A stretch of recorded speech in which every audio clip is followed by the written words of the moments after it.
Тайна 32. Законът на малките стъпки. Не се опитвайте да прескочите планина. Просто я изкачвайте стъпка по стъпка. Често хората отлагат целите си, защото им се струват твърде големи. Но има начин да преодолеете всяка планина. Този начин е законът на малките стъпки. Какво е законът на малките стъпки? Това е способността да разделяте големите цели на микрозадачи и да ги изпълнявате стъпка по стъпка. Пример. За да напишете книга, трябва да пишете по една страница на ден. За да отслабнете, трябва да правите 1-0-минутна тренировка всеки ден. За да овладеете нова професия, трябва да научите по едно умение наведнъж.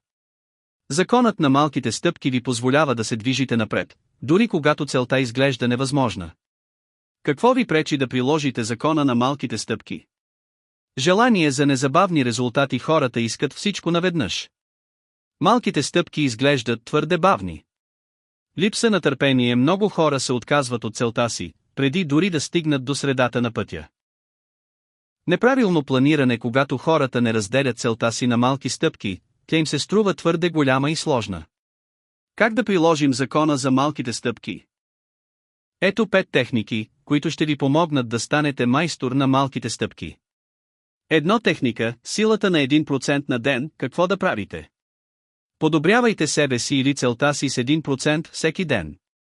Това може да бъде нов навик, умение или микродействие. Защо работи? Дори 1% на ден води до огромни промени за една година. Две техника, микроцели. Какво да правите? Разделете голямата цел на 10 малки стъпки. Изпълнявайте по една стъпка на ден. Защо работи?